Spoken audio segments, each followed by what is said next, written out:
एक टूटी फूटी झोपड़ी में गरीब दादी माँ रहती थी। उसके पास खाने के लिए कुछ भी नहीं था।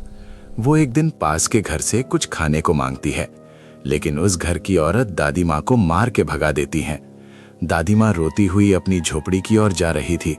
तभी दादी माँ को रास्ते में एक लक्ष्मी माँ की मूर्ति मिली।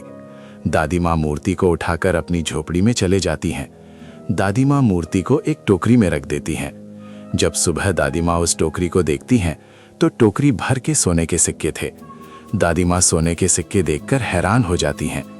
दादी माँ सोने के सिक्के लेकर गांव के सुनार के पास जाती हैं। सुनार दादी माँ को बहुत सारे पैसे देता है। दादी माँ खुश होकर बाजार से राशन ले आती हैं और खुशी खुशी खाना बनाकर खा लेती हैं। शाम को दादी माँ फिर मूर्ति को उस टोकरी में रखकर सो जाती हैं और फिर सुबह देखती हैं तो टोकरी भर के सोने के सिक्के थे। दादी माँ फिर सोने के सिक्के बेच देती हैं और सभी भिखारियों को खाना खिलाती हैं। एक रात दादी माँ लक्ष्मी माँ की मूर्ति को टोकरी में रखकर सो रही थी।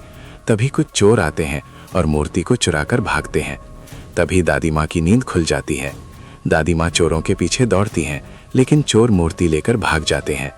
दादी माँ रोने लगती हैं। गरीब दादी माँ के लिए लाइक सब्सक्राइब कर दो दोस्तों।